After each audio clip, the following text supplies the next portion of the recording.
दोस्तों, हमारी सीरीज चल रही है जॉर्ज होगन नोल्स की book in the grip of the jungles.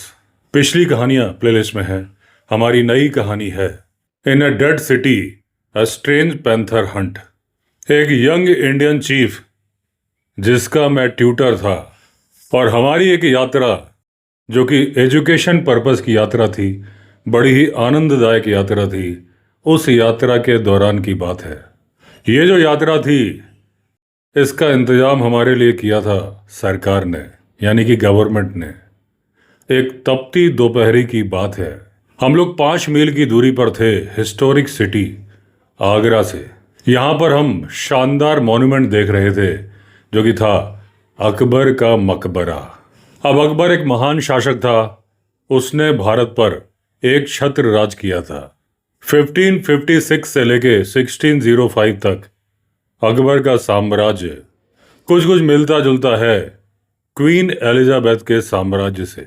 अब ये भारतीय स्प्रिंग यानी कि चैत का महीना था, और जहां पर हम खड़े हुए थे ये 150 एकड़ का एक बड़ा सा गार्डन था। बहुत ही खूबसूरत फूल लगे हुए थे और उनसे बड़ी ही सुंदर, बड़ी ही मनमोहक खुशबू आ रही थी। और इस गार्डन के अंदर 5 मंजिला लाल पत्थर और सफेद संगमरमर से बना हुआ अकबर का मकबरा हमारे सामने खड़ा था। वहीं थोड़ी दूरी पर एक प्रश्नवाचक निगाह लेके एक फकीर खड़ा हुआ था। अब वो नंग धड़ंग फकीर, उसने अपने शरीर पर राख मली हुई थी और लगाया हुआ था चंदन। पहले तो वो फकीर हमें देखता रहा कि हम कितने आश्चर्य से और कितने आनंद से उस मॉन्यूमेंट को देख रहे हैं, और उसके बाद वो बोला, भगवान गणेश की जय। अब उसने हाथ से कुछ सूंड बनाते हुए ये उच्चारण किया था। अब मेरे साथ था राजा। वो बोला कि ये मुस्लिम मॉन्यूमेंट है और यहाँ पर ये फकीर भगवान गणेश की जय बोल रहा है। कुछ अजीब सा नहीं लग रहा है? अब मैं समझ रहा था कि राजा के कहने का मतलब क्या है। ये मुस्लिम स्मारक था। यहाँ पर अगर किसी व्यक्ति ने भगवान गणेश की जय बोला है तो जरूर उसका कोई ना कोई मतलब होगा, कोई ना कोई तात्पर्य होगा। ऐसा तो हो नहीं सकता कि वो सोच रहा होगा कि ऐसा बोलने के बदले में हम उसे सोने की मोहरों से भर देंगे। अब उस फकीर से हमने अपना परिचय किया, अपना सबका नाम बताया, फिर उससे पूछा कि आपका क्या परिचय है। अब उसने अपना सिर उठाया। बड़े बालों के बीच से उसके चेहरे की राख, चंदन और सिंदूर झलक रहा था। उसने हमें प्रणाम किया। वो बोला, मैं सामने वाले को देख के उसका चरित्र और उसका व्यक्तित्व पहचान लेता हूँ। मैं पहचान चुका हूँ कि आप लोग शिकारी हैं, और अगर मेरा अंदाजा सही है तो मेरा आपसे निवेदन है कि आप लोग आगरा से 23 किलोमीटर की दूरी पर चलें और वहाँ पर एक पैंथर को मार दें जिसे मारने की बहुत ज़्यादा आवश्यकता है। और वो पैंथर है एक मृत शहर फतेहपुर सीकरी में। आज जो शानदार कोर्ट, अदालत, महल वीरान पड़े हैं, एक जमाने में वहां चहल पहल होती थी, उनमें होती थी जान। और उसे बनवाया है उसी बादशाह ने जो कि यहाँ पर सो रहे हैं, जहां पर हम अभी खड़े हैं। अब वो फकीर बोला कि इस बादशाह के जब सारे बच्चे छोटी उम्र में ही मर गए थे, और जब एक बच्चा हुआ जिसे कि आप जानते हैं जहांगीर के नाम से, तो उस बादशाह ने इस शहर का निर्माण कराया था, फतेहपुर सीकरी। वो बच्चा भी एक फकीर की दुआ से पैदा हुआ था। जहांगीर बाद में बड़ा होकर भारत का बादशाह बना। जहांगीर पिता था शाहजहां का, वो शाहजहां जिसने आगरा का ताजमहल बनवाया। अब वो आदमी आह भरते हुए बोला कि जब भी मैं किसी को बताता हूँ कि वहां पर एक पैंथर है और 1 हफ्ते पहले ही आ गया है, तो कोई मेरी बात पर यकीन नहीं करता। जब मैं ये बात बताता हूं तो लोग मेरी तरफ देखते हैं, फिर निगाहें दूसरी तरफ करके चले जाते हैं। सबको मालूम है मैं एक फकीर हूं। लेकिन वो बोला कि आप लोग बाहर से आए हो, टूरिस्ट बन के आए हो, आप लोग बिना पक्षपात के मेरी बात सुनोगे और उसे समझोगे भी। और आप लोग एक यूनिक क्लास से बिलोंग करते हैं, और वो क्लास है शिकारी क्लास। आप लोग के खून में एडवेंचर दौड़ता है, और मेरा पूर्ण विश्वास है कि आप लोग ना सिर्फ मेरी बात सुनेंगे बल्कि मेरे साथ फतेहपुर सीकरी भी चलेंगे। और यही वजह थी कि मेरा हृदय आनंद से भर उठा जब मैंने आप लोग को देखा और मैंने बोला भगवान गणेश की जय। अब मैंने पूछा कि आप एक फकीर हो, पहले पुजारी रहे होगे, आप बूढ़े हो, आपका ऐसा क्या इंटरेस्ट है और आपका ऐसा क्या बिगाड़ा है उस पैंथर ने जो आप उसे मरवाना चाहते हो। और दूसरी बात, अगर मैं आपकी बात को सच्ची मान भी लूं तो मैं ये कैसे मान लूं कि जहां पर कुछ खाने के लिए नहीं है, जहां पर पानी भी नहीं है, वहां पर पैंथर रह के कर क्या रहा है। अब वो फकीर बोला, सुनिए, बहुत साल पहले की बात है, साइलेंट हॉल था पब्लिक ऑडियंस का, एक यूरोपियन बच्चे को मार दिया था पैंथर ने।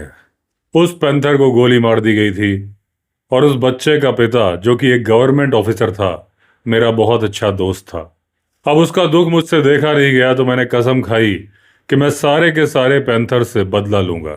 जब मैं जवान था तो मैंने बदला लिया, अब मैं बूढ़ा हो चुका हूं, अब मुझे पैंथर की खबर मिली है, क्योंकि मैंने कसम खाई है तो अपने जीते जी मैं उसे जिंदा देख नहीं सकता इंसानी आबादी में, इसलिए मैं चाहता हूं कि आप लोग उसे मार दें। फिर फकीर ने बोला कि अंधविश्वासी गांव वाले जानते हैं कि वहां पर पैंथर है, लेकिन वो उसे उस मरे हुए पुराने पैंथर की आत्मा मानते हैं, लेकिन वो उसके बारे में बात करते नहीं हैं। उन्हें लगता है कि उसके बारे में बात करने से वो बुरी आत्मा सुन लेगी और उनसे नाराज हो जाएगी।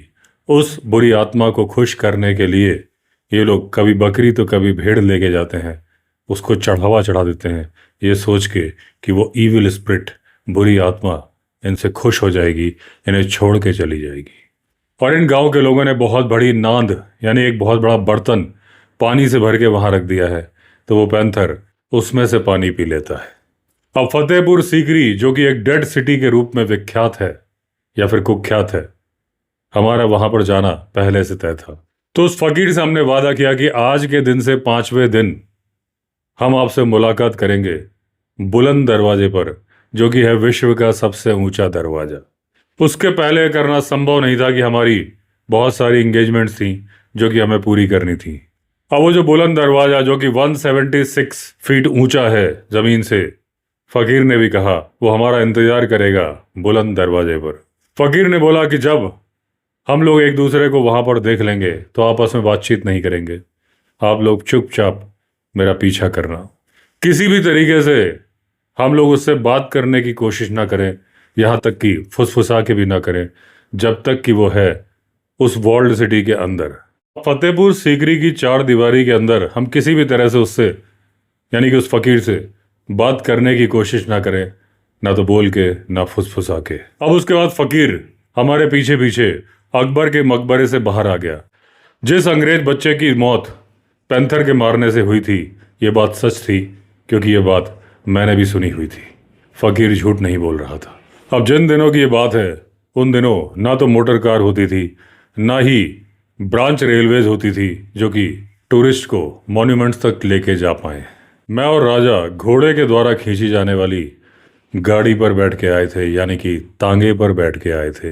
अब आप समझ लीजिए कि एक माचिस की डिब्बी है जिसमें 4 पहिए लगे हैं और जिसे खींच रहे हैं घोड़े। अब इसके चारों पहिए कभी यहाँ भागते हैं, कभी वहां भागते हैं। बड़ा ही खतरनाक एक्सपीरियंस था। और जो घोड़ा था वो घोड़ा भी नहीं था, टट्टू था। उसकी आंखों के दोनों तरफ चमड़े का कुछ लगा दिया गया था ताकि वो दाएं बाएं ना देख सके। अब जो हमारा तांगा था, घोड़ा गाड़ी थी, उसका जो ड्राइवर था वो मुस्लिम था। उसने हमारे वापस जाने की भी तैयारी कर दी थी। अब वो फकीर बोला कि मुझे आगरा तक छोड़ दीजिए अपनी घोड़ा गाड़ी में। अब वो गाड़ीवान बोला कि ठीक है, मैं छोड़ दूंगा, लेकिन मुझे और राजा को डर लग रहा था। हालांकि फकीर बहुत हल्का था, हमें वजन की चिंता नहीं थी, हमें चिंता ये थी कि ये फकीर जी कहीं गाड़ी में ही परलोक ना सिधार जाए। गाड़ी में बैठने के पहले चारों तरफ घूम के उसके नट बोल्ट हमने चेक कर लिए कि सब कुछ सही तो है, कहीं ऐसा ना हो कि हमारे ही अस्थि पंजर बिखर जाएं। अब जब हमें चेकिंग करते देखा तो फकीर ने बोला कि इस दुनिया में सुरक्षा हमारे हाथों में नहीं है, ऊपर वाले के हाथों में है। और उसके साथ उसने बोला कि अगर हम बुरी दिखने वाली चीज़ों पर ज़्यादा भरोसा करने लगे तो शायद हमारी दुनिया बेहतर हो जाए। अब जो गाड़ीवान था उसकी बात सुन के वाह बोल उठा। उसके बाद फकीर ने हमें फिर से भरोसा दिलाया कि आप चिंता मत करिए, मैं इस तरह की गाड़ी में अभी कुछ दिन पहले ही बैठा था। मेरे और ड्राइवर के अलावा 9 और लोग उसमें थे, यानी कि 11 लोग उस तांगे में सवार थे। अब हम लोग चिपक चिपक के घुस के बैठ गए जितना, उकड़ू बैठने की जगह थी उस तांगे के अंदर। रास्ते में बहुत सारा हंसी मजाक चलता रहा। हमारी आंखों में आंसू आ गए थे, हम इतना हंस रहे थे। और वो बूढ़ा फकीर या बूढ़ा पुजारी, वो भी काफ़ी जॉली मूड में आ गया था। हर गंभीर बात का सहज अनुवाद करके बता रहा था। अभी जब हमने आगरा का 3/4 रास्ता कवर किया था और हम सोच रहे थे कि हम पूरी तरह से सुरक्षित पहुंच चुके हैं, तभी एक क्रैश हो गया। राजा नीचे गिरा, मेरे भी पैर डिसबैलेंस हो गए। अब जो उस तांगे का निचला हिस्सा था जमीन पे गिर गया था, राजा के पैर जमीन पर पड़े थे और राजा तांगे के साथ साथ तांगे के अंदर ही दौड़ रहा था। अब दौड़ते दौड़ते एथलेटिक मूवमेंट करके हाथों को झटका देके वापस आ गया था तांगे के अंदर उछल कर। हमने चिल्ला के गाड़ीवान से बोला, जो कि एक लड़का था, कि भैया ये क्या हो रहा है, लेकिन उसके कानों पर जूं नहीं रेंग रही थी। वो तो लग रहा था कि सो रहा है। तो इस तरह से करते करते हम पहुंच गए थे सुरक्षित आगरा। अब जब गाड़ी का मालिक आया, उसे चारों तरफ घूम के इंस्पेक्शन शुरू कर दिया, देखने के लिए कि उसका तांगा सही सलामत आया है कि नहीं आया है। ड्राइवर चुपचाप खड़े होकर देख रहा था। जब उसने चारों तरफ से देख लिया और अंदर झांका तो उसके आश्चर्य का ठिकाना नहीं था, क्योंकि अंदर की तो जमीन ही गायब थी जिससे राजा नीचे गिर गया था। अब उसके आश्चर्य को देख के मैं और राजा हंसने लगे। अब वो गाड़ी का मालिक ड्राइवर से बोलता है, हो मैं सोच रहा था जिनको तुम लेके आए हो या लेके गए थे अच्छे आदमी हैं, लेकिन ये तो बहुत बुरे आदमी हैं। इन्होंने अपने पैर से ठोकर मार मार के गाड़ी का तल्ला ही गायब कर दिया है। और देखो तो अब कितनी बेशर्मी से हंस रहे हैं। लेकिन उस बूढ़े फकीर ने सारी बात क्लियर की, कैसे तल्ली निकल गई थी, कैसे हम गिरे थे, और उसके बावजूद गाड़ी का ड्राइवर तो सो रहा था। तो उसने हमें सलाम करके क्षमा मांगी और हमसे रिक्वेस्ट करी कि जो आप 5 दिन बाद की अगली ट्रिप बना रहे हैं फतेहपुर सीकरी की, हमें सेवा का मौका दे। लेकिन हमने शर्त रखी कि उम्मीद है अब की बार सुरक्षित गाड़ी दी जाएगी हमें, कहीं ऐसा ना हो कि इस बार तो हम गिरते गिरते बच गए, अगली बार हम गिर ही जाए और तुम बोलो कि हमने गिरी हुई हरकत कर दी। फिर हमने इंतजाम किया, अब वो फकीर, वो पुजारी, उनको उनके मंदिर तक छोड़ दिया जाए। और साथ में हमने ये इंस्ट्रक्शंस दिए कि जिस दिन तुम आओगे उस दिन उनके मंदिर से पुजारी जी को लेकर आना हमारे होटल तक, और वहां से हम चल पड़ेंगे सारे के सारे साथ, उम्मीद है सुरक्षित। पुजारी जी ने हमें धन्यवाद दिया और ये भी बोला कि हम बच गए हैं गिरने से। उसका कारण है कि उन पुजारी जी ने हमें सलाह दी थी कि पुरानी गाड़ी पर भरोसा करो और भरोसा करो ऊपर वाले पर। ठीक 12 बजे, जैसा कि हमने समय निर्धारित किया था, वो गाड़ीवान पहुंच गया हमारे होटल। अब की बार जो गाड़ी आई थी उम्मीद से थोड़ी बेहतर थी, और जो घोड़ा था वो भी थोड़ा थोड़ा घोड़ा की परिभाषा में आता था। अब मैं और राजा गाड़ी में बैठ गए। हमने अंदाजा लगाया कि 23 किलोमीटर जाने के लिए शायद हमें 4 घंटे लगेंगे, लेकिन वो पुजारी नहीं आए थे। अब वो लड़का और राजा दोनों आश्चर्यचकित थे कि ऐसा क्यों हुआ। अब उन लोगों ने बताया कि वो पुजारी सुबह बैलगाड़ी से निकल गए थे, उन्हें तांगे की स्पीड नहीं पसंद, वो पुराने तरीके से जीना पसंद करते हैं। एक गद्दा डाल के अपने आप को लपेट के उसमें वो सो गए थे और बैल आराम आराम से धीरे धीरे चल रहे थे। अब हम चल पड़े। हमारी उम्मीदें परवान चढ़ रही थी, हमारी राइफल रेडी थी, हमारा नाश्ता भी रेडी था। अपनी यात्रा के दौरान बीच बीच में हम लोग कई जगह पर रुके थे छाँव में, कभी धूप की वजह से, कभी थकान की वजह से, कभी भूख की वजह से। अब जब हम बुलंद दरवाजे के पास उतरे तो हमने अपनी अंगड़ाई ली। सामने दिख रहा था बुलंद दरवाजा, लेकिन तभी एक आश्चर्यजनक घटना हुई जिसने मुझे और राजा दोनों को आश्चर्य में डाल दिया था। ड्राइवर और उसका साथ जो लड़का था उसने कहा कि वो हमारी राइफल लेके चलना चाहते हैं सीढ़ियों तक। उस वक्त दोपहर की लू चल रही थी, जबरदस्त गर्मी थी। अब ये ऑफ सीजन था, टूरिस्ट इस समय पर आते नहीं थे, बिल्कुल सुनसान इलाका था। अब जैसे ही हम बुलंद दरवाजे के पास पहुंचे, हमें सामने खड़े फकीर नजर आ गए। पहले से ही तय था कि हमें उनसे बात नहीं करनी है, लेकिन जैसे ही फकीर को देखा, ड्राइवर और उसके लड़के ने हमारी राइफल नीचे गिरा दी, चिल्लाए और वहां से भाग खड़े हुए। अब जब वो सीढ़ियां उतर रहे थे तो 2-2, 3-3 सीढ़ी एक साथ छलांग मार के उतर रहे थे। अब थोड़ी ही देर में हमें हमारी वो तांगा गाड़ी दूर जाती नजर आ रही थी, धूल उड़ाते हुए। हमें सोचने का मौका भी नहीं मिला था कि आखिर हुआ तो क्या हुआ। अब वहां पर नंग धड़ंग दुबले पतले फकीर सामने खड़े थे। अब ऐसा लग रहा था कि पत्थर में किसी ने फकीर की मूर्ति उकेर के खड़ी कर दी है। और अभी जो राइफल फेंक के ड्राइवर उसका लड़का भागे थे, इस बात से फकीर के चेहरे पर कोई चिंता की लकीर नहीं थी। अब उसके बाद फकीर आगे बढ़े। मैंने और राजा ने अपनी राइफल उठाई, उन्हें लोड किया। हम भी फकीर के पीछे चल पड़े, जैसा कि पहले तय हुआ था। अब हम लाल और सफ़ेद रंग की दीवारों के बीच से गुजरते हुए जा रहे थे और हमें ऐसा लग रहा था कि पूरी दुनिया से हम कट ऑफ हो गए हैं। दुनिया कहीं अलग है, हम किसी अलग दुनिया में। अब गर्म हवा जिसमें रेतीले कण मिक्स थे, यानी कि धूल भरी आंधी, हम लोगों के सामने अक्सर आ जाती थी। और जो हमारा गाइड था, यानी कि वो फकीर, वो पुजारी, कई बार हमें दिखना भी बंद हो जाता था। कभी कभी तो हम लोग एक जगह खड़े हो जाते थे क्योंकि हमें मालूम ही नहीं होता था कि हमें जाना कहाँ पर है। हम अपनी आंखें मलते थे और अपनी आंखें साफ करते थे क्योंकि उसमें घुस जाती थी धूल। तभी हमें धुंधली सी आकृति नजर आती थी उस फकीर की, उस पुजारी की, और फिर हम बढ़ चलते थे उसके पीछे। जब धूल भरी आंधी थोड़ी दूर चली जाती थी तो हम राहत की सांस लेते थे, यानी जी भर के सांस लेते थे। चुपचाप शांति के साथ हम चलते चले जा रहे थे तंग गलियारों में, जो कि कभी होते थे बादशाह के प्राइवेट एंट्रेंस। अब हम बाईं तरफ मुड़े। एक संगमरमर का बना हुआ आर्क था, उसके बीच से रास्ता जा रहा था। अब उसमें जाते जाते अचानक से वो फकीर गायब हो गया। हम अनजान जगह में चुपचाप खड़े थे, हमें मालूम भी नहीं था कि जाना कहाँ है और करना क्या है। अब वहां पर एक शानदार मस्जिद बनी थी, जो कि थी जामा मस्जिद। अब हमने देखा कि वो फकीर मस्जिद के बीचों बीच में खड़ा हुआ है। अब उसने बताया कि ये वो मकबरा है जिस संत की दुआओं से जहांगीर का जन्म हुआ था, यानी कि सलीम चिश्ती। अब वो फकीर फिर आगे बढ़ चला। हम उसका ठीक से पीछा नहीं कर पा रहे थे।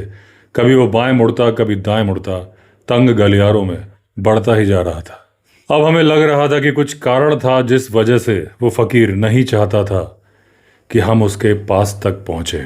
अब उस संत की मजार के पास में, जहां पर बहुत सारी धूल और मिट्टी पड़ी थी, उसमें एक बड़े लेपर्ड के पगमार्क साफ नजर आ रहे थे। अब हम उत्साह से भर चुके थे क्योंकि अब हमें एडवेंचर नजर आ रहा था, क्योंकि जो फकीर ने बोला था वो झूठ नहीं था। अब वो फकीर आगे जा रहा था, हमें बहुत ज़्यादा चिंता नहीं थी। अब हम बढ़ते चले जा रहे थे उन भुतहा गलियारों में और हम पहुंच गए थे दीवाने खास में। ये वो जगह थी जहां पर वो यूरोपियन चाइल्ड को पैंथर ने मारा था। अब यहाँ पर चलते हुए हम देख रहे थे जगह जगह पर हड्डियाँ फैली हुई थी। ये हड्डियाँ उन शिकारों की थी जो कि लेपर्ड को गांव वालों ने शायद ऑफर करी थी। लेपर्ड ने आराम से उन्हें खाया था, यहीं पर छोड़ दिया था। अब हम बड़े वाले चेस कोर्ट में पहुंच गए थे, यानी कि शतरंज की बिसात पर, जहां पर बादशाह खेलता था शतरंज इंसानी मोहरों से। अब हम एक ऐसी जगह पे पहुंच गए थे जो था रानियों का महल। वहां पर बहुत सारी लताएं फैली हुई थी। अब वहां पर था गोल्डन हाउस, जिसने मेरा ध्यान आकर्षित किया और आकर्षित किया राजा का भी ध्यान। लेकिन अब जब हमने मुड़ के देखा तो वो फकीर कहीं जा चुका था। अब उसका वहां पर कोई नामो निशान भी नहीं था। अब जो तेज हवा चल रही थी वो भी धीमी हो गई थी। अब वहां पर था सन्नाटा। अब हमने ध्यान दिया कि जो दीवारों की परछाइयां थी वो भी लंबी होने लगी थी, यानी कि शाम ढलने वाली थी। अब सारी दीवारें ढलते सूरज की रोशनी में पिंक नजर आ रही थी, लेकिन ये दहशत भरा पिंक था, मौत का पिंक। लेकिन ये गुलाबी रंग अच्छा नहीं लग रहा था। दहशत और मौत का गुलाबी रंग था।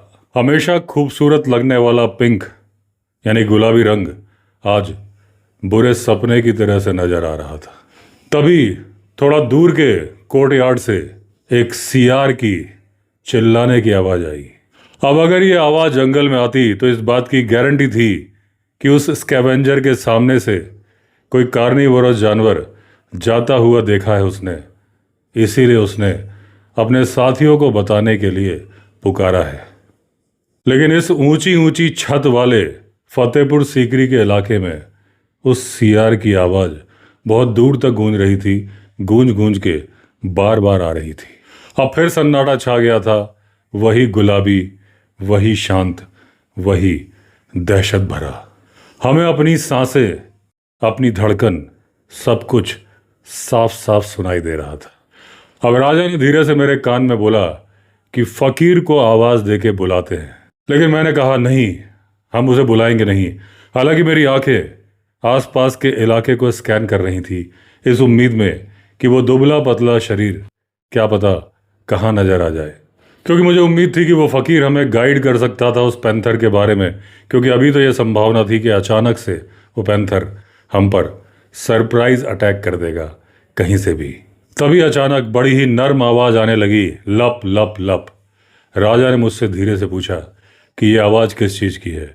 ये पास के एक कोर्टयार्ड से आ रही थी, और ये कोर्टयार्ड उसी दिशा में था जिस दिशा में बोला था वो सियार यानी कि जकाल। अब ये जंगल का एक नेटवर्क नजर आ रहा था। ऐसा लग रहा था कि कोई जानवर जीभ से उछाल उछाल के पानी पी रहा है और बुझा रहा है अपनी प्यास।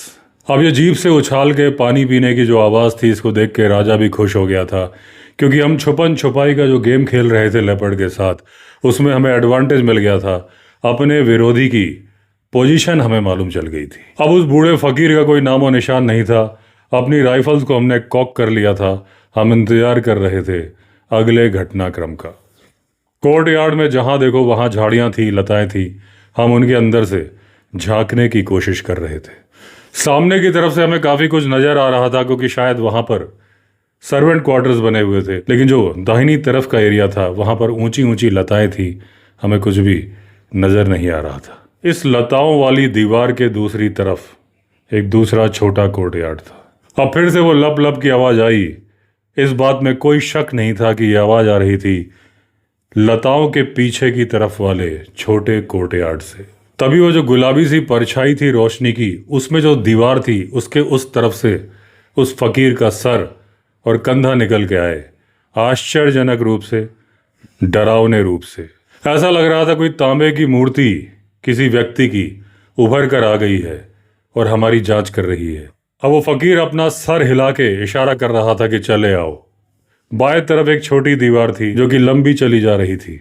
वहां पर हमने एक निशानी बना ली। एक आर्कवे था जो कि थोड़ा टूटा हुआ था। अब यहाँ पर छिपते छिपाते, रुकते रुकाते, आगे होने वाली आवाजों को सुनते सुनाते हम आगे बढ़ रहे थे। अब हमारे सामने घनी झाड़ियां थी जो कि हमारा व्यू रोक रही थी। अचानक से वो लप लप की आवाज रुक गई। अब केवल एक पत्ती के खड़कने की आवाज आई। अब एक कार्निवोरस जानवर की उपस्थिति हमें मालूम चल रही थी हवा के द्वारा। 1-2 सेकंड तक हमने सांस रोकी। हम इंतजार कर रहे थे अगली होने वाली हरकत और आवाज का। तभी जो सामने झाड़ी थी उसके एक तरफ हम साइड में हो गए, और तभी एक जबरदस्त हिस्स की आवाज ने हमारा स्वागत किया। अब हमसे मात्र 20 कदम की दूरी पर बैठा था एक बड़े साइज का पैंथर पानी के पास में। ये पानी कोई बहुत बड़ा पानी नहीं था, शायद जमीन में गड़ा हुआ मिट्टी का पात्र था। हमारी उपस्थिति को देख के वो पैंथर उछल के खड़ा हो गया। उसकी लंबी पूंछ चाबुक की तरह से यहां से वहां हिल रही थी। ये उसके गुस्से को दर्शा रही थी। अब एक छोटा सा घास का इलाका था जो कि एक दीवार की तरफ जाता था, और उसके लेफ्ट हैंड साइड में था वो आर्कवे। अब एक भी क्षण हमें बर्बाद नहीं करना था। जैसे ही मेरी राइफल ऊपर की तरफ आई, मैंने फकीर की तरफ देखा। वो फकीर गायब हो चुका था जैसे ही हम एंटर किए थे उस कोर्टयार्ड में। अब जब मैंने राइफल उठा ली थी तो वो फकीर अचानक से फिर प्रकट हो गया था उस ऊंची दीवार के लेफ्ट हैंड साइड में, जो कि जाती थी पैंथर के पीछे तक। और एक तरह से देखा जाए तो उस दीवार की वजह से पैंथर घिरा हुआ था। अब मुझे लगा कि ये आदमी बेवकूफ़ है, ये फकीर उसकी तरफ बढ़ रहा है और हम दीवार की तरफ इस डर की वजह से फायर नहीं कर पाएंगे कि कहीं बंदूक की गोली उचट के उछल के हमारी तरफ ही ना आ जाए रिवाइंड होके। अब मैं जोर से चिल्लाया फकीर को कि भागो, लेकिन गुस्से से पागल पैंथर की जो दौड़ थी उसने मेरी आवाज को दबा दिया। राजा नीचे गिर गया था और वो धब्बेदार शैतान उसके ऊपर था। मेरी राइफल की नाल यहां से वहां घूम रही थी, जगह तलाश रही थी कि कहां गोली मारूं कि राजा को न लग जाए। मेरी बंदूक की नाल करीब करीब लेपर्ड के जबड़े को छू रही थी। मौका देख के मैंने ट्रिगर दबा दिया। बड़ा ही जबरदस्त धमाका हुआ और उसके बाद वो धमाका धीरे धीरे गायब हो गया, जैसे कि एक गूंज की आवाज हिमालय की चोटियों के पीछे गायब हो जाती है। मैंने बढ़िया काम यह किया था कि उस शैतान की खोपड़ी में गोली दाग दी थी। राजा ने भी मेरी तारीफ की और हाथ से इशारा किया कि उठने में मेरी मदद करो। हालांकि राजा बाल बाल बचा था, लेकिन किस्मत अच्छी थी कि राजा को किसी भी तरह की कोई भी चोट नहीं आई थी। अब राजा ने बोला कि वो मूर्ख फकीर, वो जरूर एक पागल आदमी होगा। उसे जब मालूम ही नहीं था कि वहां से भागेगा कैसे जब हम गोली चलाएंगे। बिना मतलब में पैंथर की तरफ ही जा रहा था। हालांकि हम लोग बहुत खुश थे क्योंकि हमें हमारी ट्रॉफी मिल गई थी, लेकिन आसपास निगाह घुमा के हम देख भी रहे थे क्योंकि हमारी आंखें ढूंढ रही थी, क्या पता कहीं से वो फकीर दिख जाए। हमें लग रहा था कि शिकार को देख के वो फकीर भी बहुत खुश होगा, लेकिन वो बूढ़ा व्यक्ति हमें कहीं भी नजर नहीं आ रहा था। अब ऐसा लगता है कि किसी विशेष कारण की वजह से उसने हम दोनों को यहाँ पर अकेला छोड़ दिया था। अब हम पैंथर के सिर के पास खड़े थे और सामने हो रहा था सूर्यास्त। एक दो बार हमने चिल्ला के उस फकीर को बुलाने की कोशिश की, लेकिन हमें हमारी आवाज ही वापस सुनाई दी एको होके। हम बोल रहे थे, फकीर हमारी तरफ आ जाओ, लेकिन फकीर नहीं आ रहा था। आ रही थी तो हमारी अपनी आवाज हमारी ही तरफ। अब यहाँ पर इस पूरे कार्यक्रम में रहस्य ही रहस्य नजर आ रहा था। अब हमें यह समझ में नहीं आ रहा था कि जब वो फकीर पैंथर की तरफ आगे बढ़ रहा था तो पैंथर ने उस फकीर पर हमला क्यों नहीं किया, हम लोगों पर हमला क्यों किया। अब हमें जब उसकी परछाई भी दिख रही थी तो हमें लग रहा था कि शायद उस व्यक्ति ने जंगल में रहते रहते कुछ छिपने की कलाएं विकसित कर ली होंगी, जिस वजह से वो बच गया था पैंथर से। हालांकि पैंथर के पीछे इस तरह से जाना बहुत ज़्यादा खतरनाक था, वो भी तब जब वो पैंथर पानी पी रहा था। अब हमें लग रहा था कि जरूर पैंथर के पीछे कुछ घास रही होगी जिसके पीछे फकीर छिपने में कामयाब रहा होगा। लेकिन फिर भी अगर कोई घास हो, कुछ भी हो, वो फकीर जरूर छिप के चलने का माहिर है, वरना पैंथर के पास से कोई कैसे गुजर सकता है। और जब सिर हिला के उसने इशारा किया था, उसके बाद पता नहीं कैसे फकीर गायब हो गया होगा। उसके गायब होने के पीछे भी कुछ ना कुछ रीजन होगा, क्योंकि उसे मालूम था कि अब तो मैं गोली चलाने वाला हूँ। हालांकि मेरी निगाह में उसने बेवकूफ़ी की थी और उसकी बेवकूफ़ी ने बहुत बड़ी ट्रेजेडी कर दी होती। अब उस पैंथर को हमने पत्तियों से, झाड़ियों से कवर कर दिया।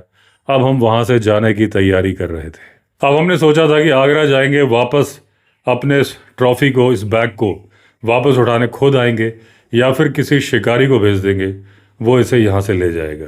अब एक बहुत बड़ा सा चंद्रमा पीले रंग का आसमान में आ चुका था। अब ये भूतिया नगरी पूरी तरह से चांदनी में नहा गई थी। अब उन बड़े बड़े विजय वाले दरवाजों के बीच से होके हम निकलते जा रहे थे। हालांकि विजय तो हमारी भी हुई थी। हम जल्दी से जल्दी वहां से निकलना चाहते थे। हमें हमारे कदमों की ही गूंज सुनाई दे रही थी और हमें ऐसा लग रहा था कि अकबर की उस सभ्यता का, जो कि वीरान हो चुकी थी, और वहां के निवासी नींद से जाग खड़े हुए हैं और वो हमारा पीछा कर रहे हैं। अब हम जब बाहर आए तो हमें उस जगह पर आके दोबारा ख्याल आया कि कैसे वो तांगे वाला और उसका बेटा भागे थे राइफल को गिरा के। आखिर वो क्यों भागे थे। अब हम ढूंढ रहे थे कि हमें आगरा जाने के लिए कोई बैलगाड़ी मिल जाए किराए पर। अब जो हमारा कोच, वो तांगा था जो कि दरवाजे पर मिलना था, जो कि नहीं मिला था। हमें करीब 3 किलोमीटर आगे साइड में खड़ा हुआ वो तांगा या वो कोच मिल गया। अब हमने देखा कि तांगे का जो ड्राइवर था वो थर थर काँप रहा था और हमारे पैरों पर गिर के हमसे माफ़ी मांग रहा था। हमने सोचा कि उसने गलती की है, हमें छोड़ के भाग गया था, शायद इसलिए वो डर रहा है। लेकिन जब उसने हमें किस्सा बताया तो मालूम चला कि सुबह क्या हुआ था। फकीर, जिसे कि हमारे साथ आगरा से आना था और जो हमें खबर दी गई थी कि वो बैलगाड़ी में बैठ के लेटे लेटे आ गया है, वो यहाँ पर नहीं आया था। उसे भगवान ने बुला लिया था। फकीर की मौत हो गई थी और उसके हिसाब से वो गॉड थे, अल्लाहू अकबर। और क्योंकि उसने हमसे झूठ बोला था कि वो बैलगाड़ी में चले गए हैं, इसलिए अल्लाह ने हमारा सच्चाई से सामना कराया, हमें उस फकीर से मिला दिया जब हम सीढ़ी चढ़ रहे थे, जब राइफल छोड़ के भागे। और खुदा बख्श यानी कि वो ड्राइवर दोबारा खुदा से डरे, झूठ ना बोले। इसलिए उन्होंने जब उस फकीर को सामने देखा जो कि मर चुका था, तो वो डर के भाग गए थे। अब ये सुन के हमें भी टेंशन हो गया था। हमने कहा जरा खुल के बताओ, समझा के बताओ। तो उसने कहा फकीर की मौत आगरा में ही हो गई थी 2 दिन पहले, और उसका अंतिम संस्कार कर दिया गया था नदी के किनारे। अब ये उस फकीर का भूत था जिसे कि हमने देखा था बुलंद दरवाजे के नीचे। और बोला वो लड़का और मैं इतना डर गए थे कि यह इंसान जो मर चुका है वो यहाँ कैसे खड़ा है। डर के मारे हम कूदते फांदते भाग गए थे। अब जो ये बात सुनी, ये सुन के हम आश्चर्यचकित थे। थोड़ी सी हमारे मन में शंका भी थी। हम अगले दिन गए आगरा, सारी इंक्वायरीज की, लेकिन जो रिजल्ट हमें मालूम चला इंक्वायरी का, उससे हम संतुष्ट नहीं हुए। अब हमें उस मंदिर के कोई भी पुजारी नहीं मिले। पूछने पर मालूम चला कि वो सारे के सारे अचानक आगरा छोड़कर चले गए। ये माना जा रहा था कि वो तीर्थ यात्रा पर जाते थे हर साल, भारत की अलग अलग जगह में। उनमें से किसी एक जगह की तीर्थ यात्रा पर वो सारे साथ में निकल गए थे।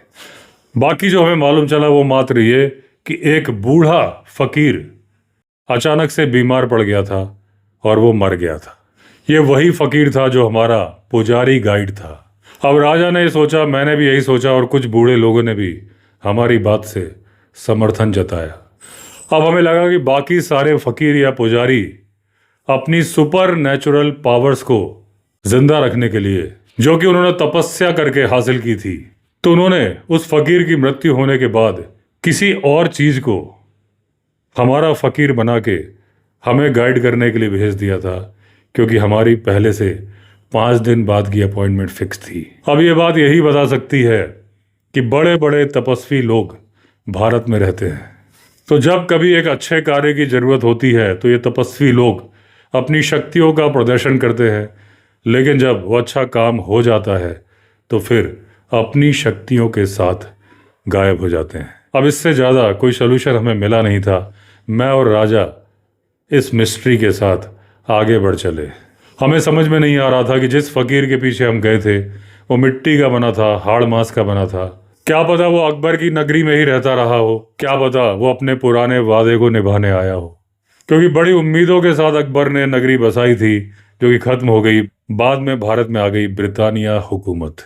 तो दोस्तों, इसी के साथ एंड हुई ये कहानी। हमारी नई कहानी में फिर मिलेंगे। अगर आपने चैनल सब्सक्राइब नहीं किया है तो चैनल सब्सक्राइब कर लीजिए। चलिए फिर मिलते हैं, तब तक के लिए all the best. Vande Mataram.